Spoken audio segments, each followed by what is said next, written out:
Do not confuse this with treatment or mental health advice or direction. Nothing on this podcast is made to supplement or supersede the relationship and direction of your mental health caretakers. Although David Kozlowski is a licensed marriage and family therapist, he is not functioning as a certified mental health professional in this environment. And same applies to any professional who may appear on the OG Therapy podcast. Welcome to the OG Therapy. Hey everybody, welcome to another episode of OG Therapy. And I got a special OG guest, Mr. K. Scott himself. What's up, K? Yes, sir. What's up, man? Not much, man. If you guys are wondering why we're not wearing t-shirts and looking all casual, it's because we were just trying to be, what's it called? Starts with a P, professional. Yes. We just got done doing a speaking engagement. By the way, big shout out to the UASSP here in Utah, the Utah Association of Secondary School Principals. Yes. We had the privilege of talking to all their secretaries. It's a fun experience. A very fun experience. But one thing that was very interesting, a lot of them came up to us afterwards, and a lot of them were big football fans. Mm-hmm. And one in particular came up to us, and she's talking to us about her teenager. Yes. And they were wondering about if we thought football was safe for their little baby boy, their little angel. Yep. And of course, we didn't want to break the news to said football fan, this lovely woman, and tell her it's a collision sport. Right. So by definition, it's not safe. Right. However, it got us thinking. We're grabbing lunch, started talking, and then something came up. And what came up is something that pretty much everyone that's a fan of the NFL, especially if you're a fan of the Miami Dolphins, which I am always going to be a fan of the Miami Dolphins, because my older brother Mike played, I think, 8 or 9 years for the Miami Dolphins. Mm-hmm. I was a ball boy for the Miami Dolphins when I was a little kid. Spent 2 summers there working with the team. By far the coolest job I ever had. Wow. And a lot of fun as a little kid hanging out with all the pro athletes. I bet. So we're starting talking about that. But for those of you guys know what we're talking about something very tragic has been happening, has happened recently. And if any of you are aware of the damage of concussions in football, or how common concussions are in football, and the recent research with CTE, obviously it's on everyone's mind. The NFL wants to keep their players safe, all the way down to college, to high school, and the Little League, Pop Warner type football. We're all trying to do everything we can to keep the players safe. And at the same time, like I just said, it's a collision sport. Yes. I remember hearing growing up that, football is a contact sport. And I remember a coach might say, no, basketball is a contact sport. Right. Football is a collision sport. Right. Much different, like basically like a car accident. And so if you haven't heard about what's going on, we're going to be covering the situation with Tagovailoa and his concussions. And there's a lot of people weighing in from former NFL players about what they think he should do with his career. Kenneth and I are going to talk about it from a little bit more personal perspective. And I have some personal connections with this story myself. So for those people who aren't familiar with the Tua story, we're going to go ahead and play a quick clip just to get you guys caught up so that you're aware. And if you're watching this on YouTube, in fact, I suggest, even if you're listening to this on the podcast, to go to our YouTube channel, OG Therapy, and check it, because there's some things you just need to see for yourself. And so, let's go ahead and run it. And concern is growing over Dolphins quarterback Tua Tagovailoa after he suffered another concussion on the field. Tagovailoa struggled to get back up after the big hit. Now some are urging the 26-year-old star to consider stepping away from the game for good. ABC's Lara Spencer has the latest. He's going to run for the first down. A scary moment on the football field, putting the issue of player safety front and center. Here it is again. Miami Dolphins star quarterback Tua Tagovailoa taking a hard shot to the head from the Buffalo Bills' Damar Hamlin. Late in the third quarter of the primetime game, Tagovailoa running the ball, lowering his shoulder and colliding with Hamlin. And takes a shot at the 6-yard line. Tua taking a brutal hit to the head. His hands appear to seize, an immediate sign of neurological trauma known as fencing. Rolling on his side, holding his helmet. I was just worried about my guy, not something that you ever want to be a part of. You hope not to. Former NFL star Dez Bryant saying, that's it. The NFL has to do the right thing.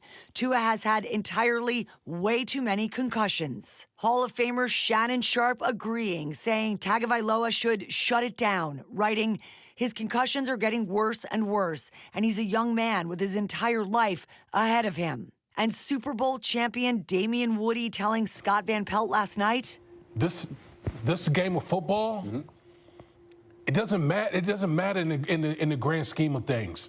You got so much life to live, And for me, it's just sickening to see this man, seem like time and time again, being in that uncomfortable position.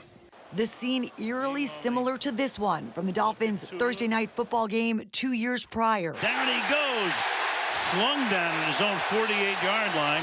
Tagovailoa thrown to the ground, smashing his head and back on the turf, leaving the field on a stretcher. He suffered 2 confirmed concussions that season, and even before this most recent hit, the QB revealing he was considering retirement because of them. I considered it, for a time, having sat down with my family. I love the game of football. If I didn't, I would have quit a long time. All right. How's it make you feel? Okay. Just watching those hits, I'm getting squirmy about them. Like, oof, like, that's tough. Have you ever had a concussion where you locked up like that? Luckily, I've never had one. At least I don't think. Yeah, I've had about 7 like that. Oh, I've had 17 total. And by the way, everybody listening to this, I'm no way bragging, saying, oh, I've had tons of concussions. I'm just stating a simple fact because this one really hits home for me on a bunch of different levels. But having had 17 concussions, having suffered a speech impediment for over 15 years, but my biggest concern for him is the thing that I went through, which is the mental and emotional struggles that come from the concussions. Yeah. So let's jump into this. First and foremost, my heart goes out to Tua, his family, and all the Dolphins fans, and just anyone that just follows football. And when you see something like that, if it's your own kid, you see them on the Pop Warner field, the Little League field, high school field, you see that happen. It, like you said, it makes you cringe. You know what I mean? It's like it makes you squirm because you're watching someone's like, gosh, are they dead? Are they going to be okay? And how can they come back from that? I remember growing up, my two older brothers that played in the NFL, the one, as I mentioned, played for the Miami Dolphins for a long time. I was there on the sidelines when he got knocked out unconscious, and they just gave him some smelling salts. And he smelt it, shook it, woke him up, and then he went back into the game. And that just was the standard protocol back then. And obviously the NFL and everybody's changed a lot since then. But I noticed from my brother, myself, anyone that I've ever known that suffered multiple concussions back in the day when I was in college, they told me I could never play football again after I saw the 3 top neurologists at the state, at the University of Utah. They did brain scans. They could see that multiple concussions in my head. I believe there were 7 bruises on my brain that had not healed yet from the CAT scans. They told me about how each concussion you get, if your brain doesn't heal, you're more susceptible to get another one. And they usually link it, I don't know the case with Tua, but they link it to early childhood head trauma. When I was about 2.5, 3 years old, I fell out of a big family traveling van out of a I was just sitting there. Someone opened up the door, fell asleep leaning against the door, fell out, hit my head on the curb, cracked my skull open. And so because of that, I got a concussion. Well, ever since then, every time I hit my head, BMX biking, football, I just kept on getting more and more concussions. Like I said, I don't know his history, but you can see in the recent history of football, last time I checked, I don't know if this is accurate to today, but this was accurate about 10 years ago. Every concussion you get, you need about a full year for your brain to heal before you take another shot like that. The problem is when you're in a game like football, I mean, how can you avoid that, right? They try to make the tackling less violent, which they've done a great job. Obviously, some people don't like that because they like that violence of the game. But when you see this side of it, we realize that this is a big issue. But today we want to talk about specifically for him. And our thoughts and what we see about it and share our own input on it. So when you were watching that, you obviously got skirmish, stuff like that. But let's talk about from a personal level. Everybody's telling him hey, he needs to hang it up. He needs to put it away, right? And who knows, maybe it gets taken from him.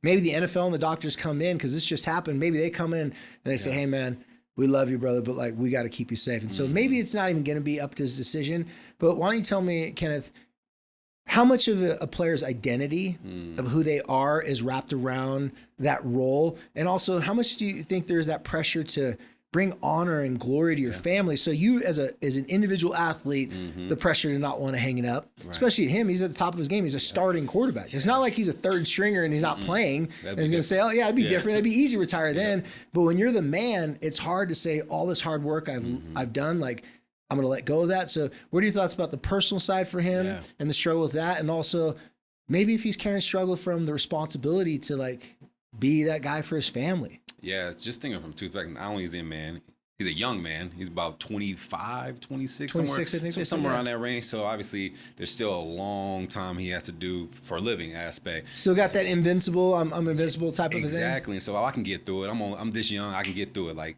when we're young, we take more risk than when we do when we're older. And from a personal identity standpoint, you think about it. We've probably been playing the game of football since we were like 7 years old. That's all we think about. And to think of ourselves outside of that, and that's something that we've been getting paraded for all our lives, we don't know anything different. Yeah, he's probably doing stuff in the community just to, buy time from other stuff, but his main focal point is football. That's what he's known for in his community. That's what he's known for with his family. And so on the other side, if he does happen to get removed from that, yes, it will stop him from gaining more concussions, but it also, I think, will bring in more, I don't want this to sound bad, it will bring more issues like mentally, because he's going to probably think suicidal stuff. Like, who am I now? Like, I'm going to become more depressed. Just those aspects of it. So I'm hoping if he does happen to pull himself back, retire, and loses the identity, there's going to be some people there that can help him reform and reshape a new identity so that he won't fall into a deep place that many athletes do and not knowing, like, what in the world do I do with the rest of my life? Yeah, I'm glad you brought that up about the mental health side, because it's well documented that when someone has a concussion, they're more sensitive, they're more emotional and hypersensitive to their emotions. If any of our listeners, I know you've seen it, when someone gets a concussion in football, if they're not knocked out unconscious like that, and you can see something's wrong with them, the doctors will give some tests to kind of see if they're okay. If they determine that they're not okay to go back in the game, they take their helmet. Yep. And the reason why is because it's happened a lot in college. It happened to me in high school one time where I got a concussion. It's called being out cold on your feet. So you're consciously out cold, but you're still walking around like a robot. And I try to go back in the game without a helmet on. No referee's gonna let the game go on if someone doesn't have a helmet on, right? Like, and so that's the thing they're saying, no, you cannot like do that. So they take the helmet away from you.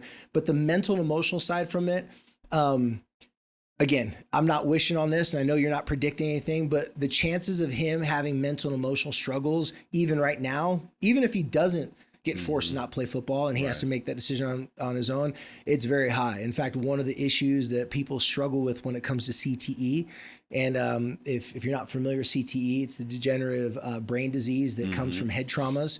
And they can't really test to see how bad your CTE is until after you die. So famously, let's look on behind us on the wall. For those of you watching this, you can see it, but if you're not watching this and you're just listening to the podcast, I have a memorial, very special Junior Seau jersey. Junior Seau died by suicide. It was well documented that he had serious concussions. They did a ESPN 30 for 30 on him, and they shared some of his journal entries about him talking about what was wrong with his brain. He was struggling, but he never opened up and asked for help. He never sought out help, at least not that anyone knows of. And so his mental and emotional struggles caused him to become a person that nobody knew. He started taking more risks in his life. He was spending money in ways that he never did before. He was doing things that were just out of character to him. Come to find out, it's because he had this serious degenerative disease with his brain from these concussions. And so I worry about Tua on that side. I worry about on that side where it's like, you're supposed to make a decision about your life, but you're not in the best place to make that decision. That's true. And so working with people that, are suicidal all the time, and unfortunately that's just my profession, right? But when I talk to people that are suicidal, they should not be driving the vehicle of their life at that moment.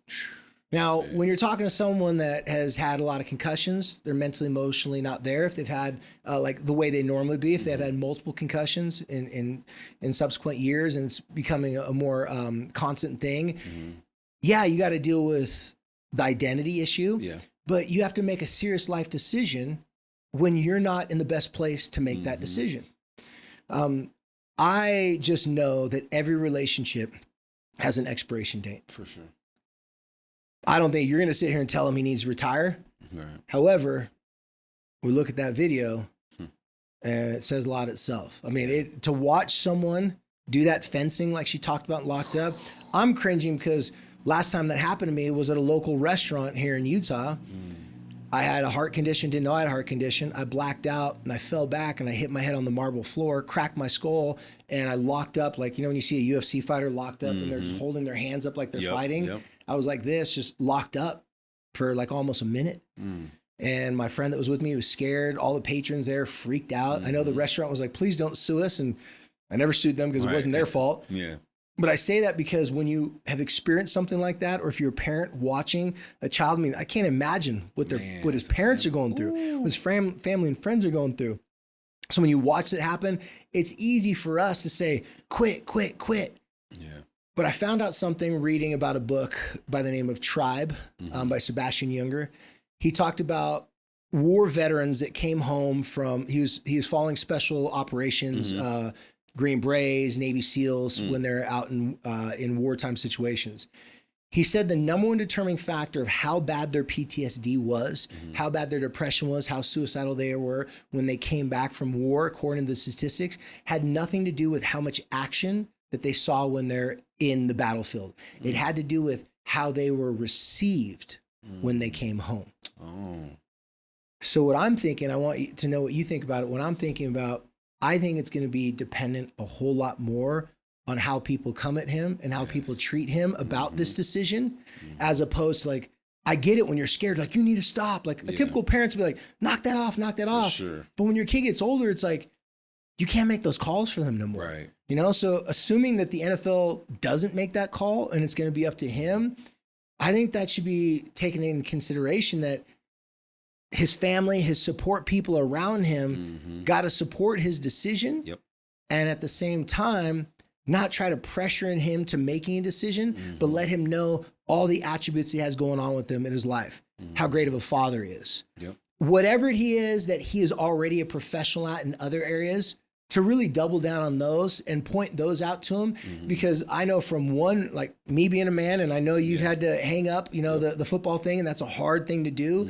I know that it's like, you just want to still be the man, but not for the ego. Right. It's partly for the ego, but it's really for your family.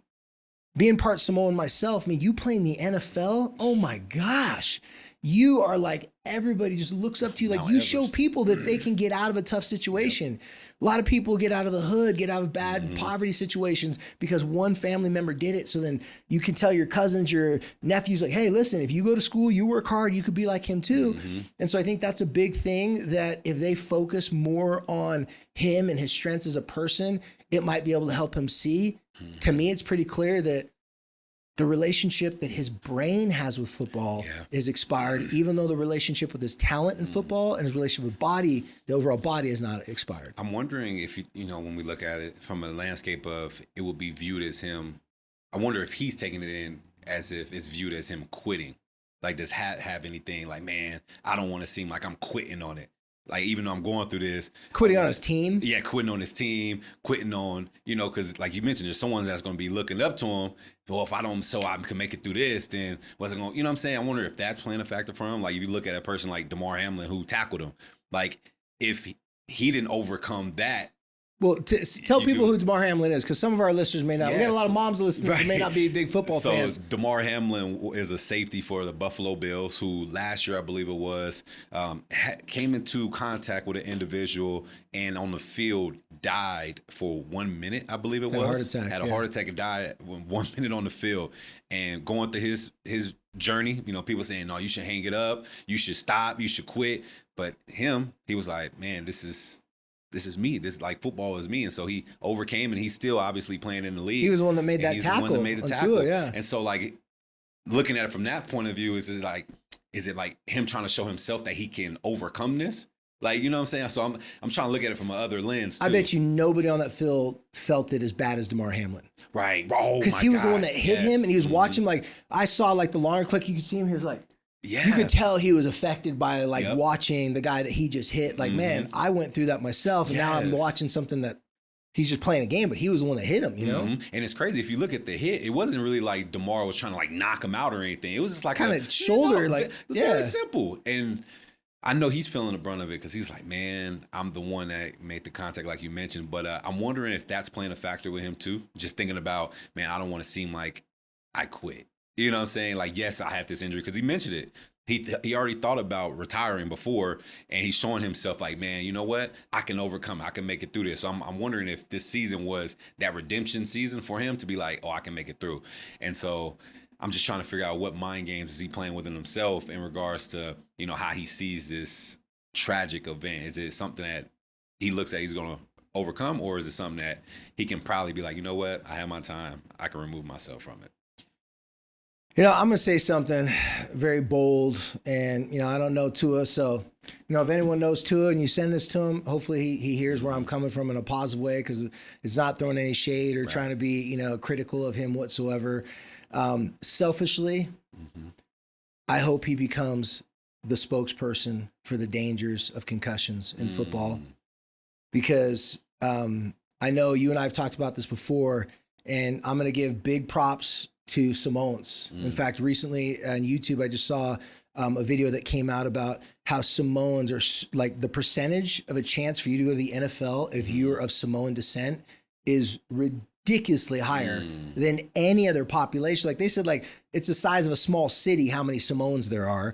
And that small city has produced more NFL players than ever before. Wow. You played with a lot of Samoans. Yeah. I'm part Samoan and played a lot of Samoans, but one thing that I know for without a doubt, every Samoan on every team is a huge influence to every person on that team. That's real.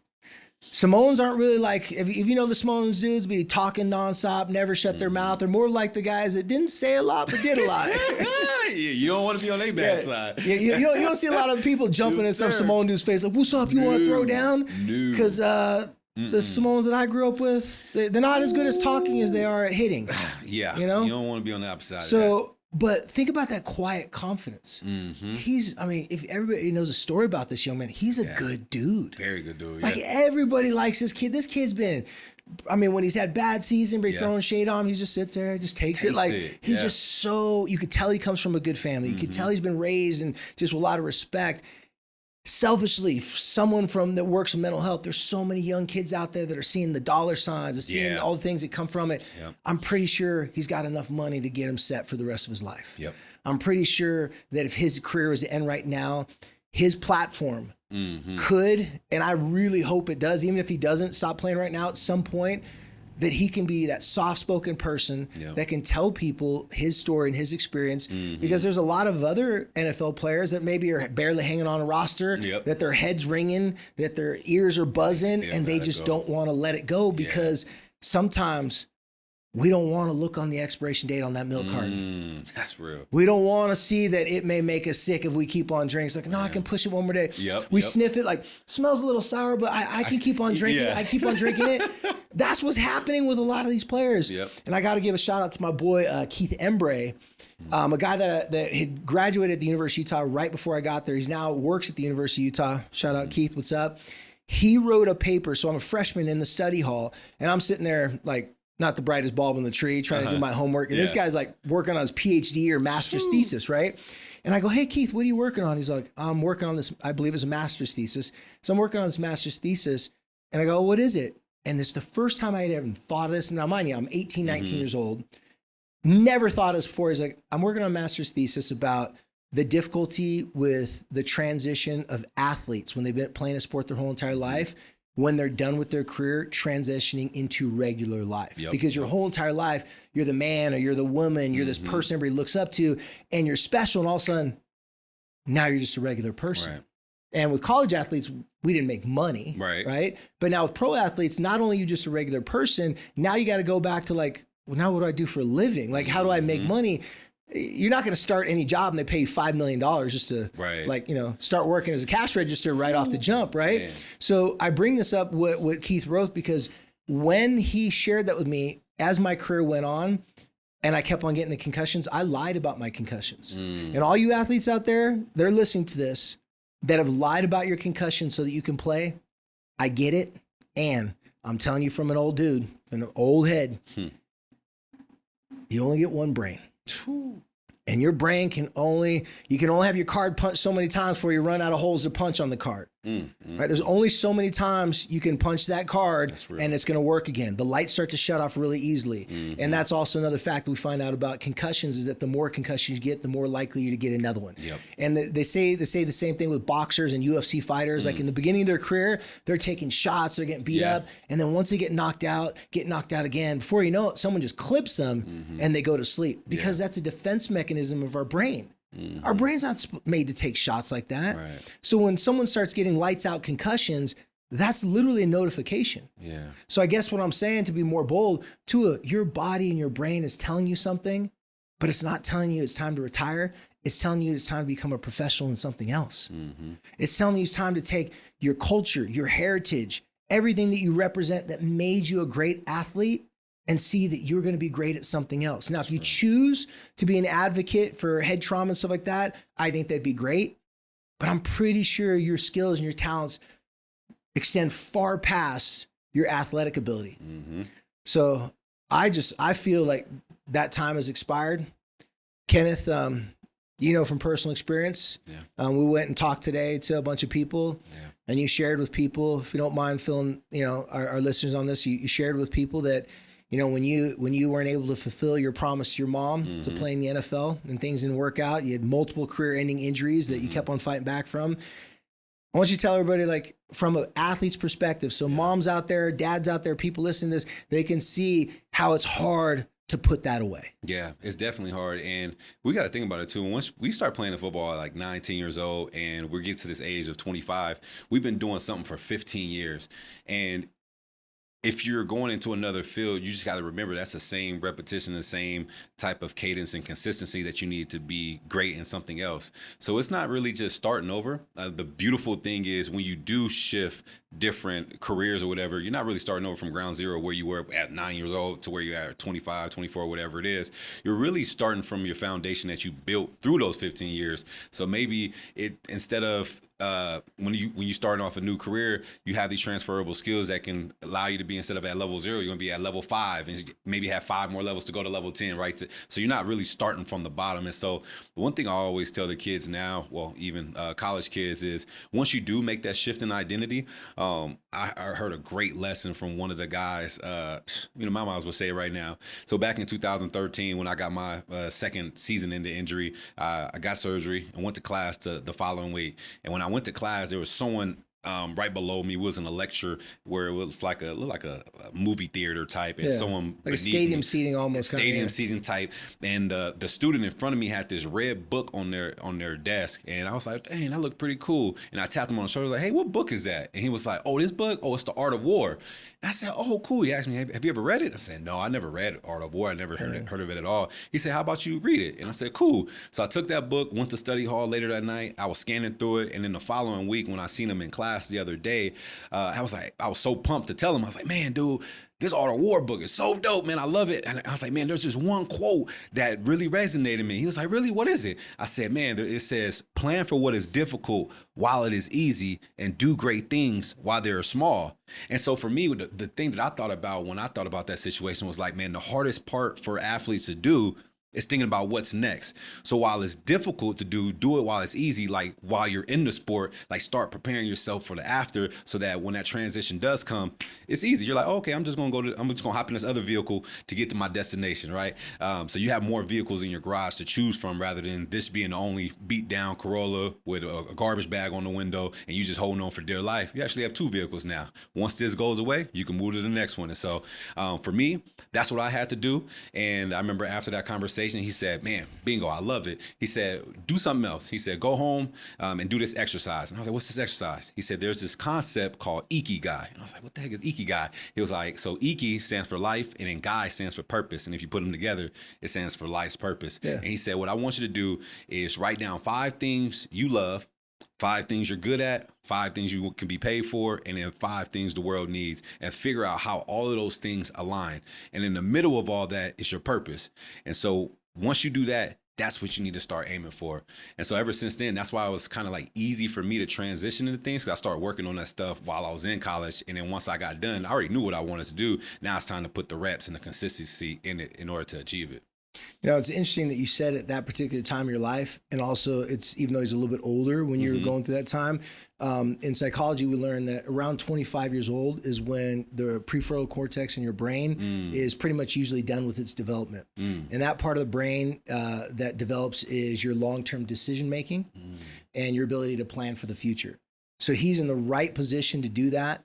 And one thing that I'd suggest, Shaquille O'Neal, I heard him on a podcast a long time ago. He said whenever he has big major life decisions, I don't know if it was 12 people, but for some reason 12 sounds right. He said there's 12 people in his life that he can't make any life decision with unless he consults with them. He says, here's what I'm looking at. What are your thoughts? And he would take everybody's feedback and add that to his own experience, you know, the things that he was thinking. And so I think Tua should do exactly what you talked about. And also pick those people in your life, say, obviously, you know what's going on in my life. Obviously, you know, I got to make a big decision.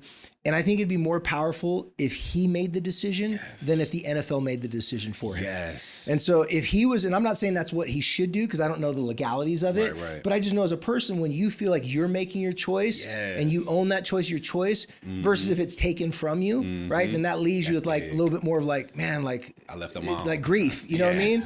And you're having a grieving that situation. So like Shaq did is he goes around, he calls it like his board of directors.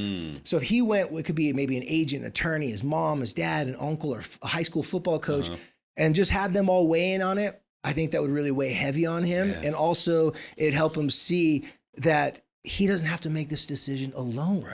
Because if it's on him, it's going to feel like the world's on his shoulders. How many people does he financially support in his life? I bet you there's more than one, right? For sure. I've never known an NFL player that doesn't want to help out their family, especially the Polynesian culture. They're so tight knit. It's like, hey, auntie, your car busted, dude. I got you. You know, I'm like, you get to that position wanting to help. So maybe that's his fear that he won't be able to be of great assistance, help to his family and to his friends. But I'm telling you, Tua, you got so much more that you can help by being one of the few people that can make that decision at the height of your career and be able to like, hey, I'm going to ride off into the sunset. I'm going to enjoy the life with my family, enjoy life with my kids. And I'm going to take my pain and turn it into some sort of purpose so that I can move forward in my life. And I just think that'd be a great story. Like I could see this be a great 30 for 30 on ESPN. Like a great story because Junior Seau, who is also Samoan, love Junior, honor him. But that old school generation, they didn't make that choice. It didn't even seem that was even an option to quit because they saw it as quitting. They didn't see it as transitioning or evolving into another stage of their life. Wow. That's big. Well, you guys, thank you for following us here on OG Therapy. Thanks, Kay, for coming in here. We're going to record a little bit more while he's in town. Thank you to everybody that's been following us on Instagram, social media, and you can find us on Instagram on OG.therapy. You can find me at David_KOZLOWSKI_ K. Where can they find you? You can find me at KScott_2. Very simple and easy for you. And on YouTube on OG Therapy as well. And until next time, be cool.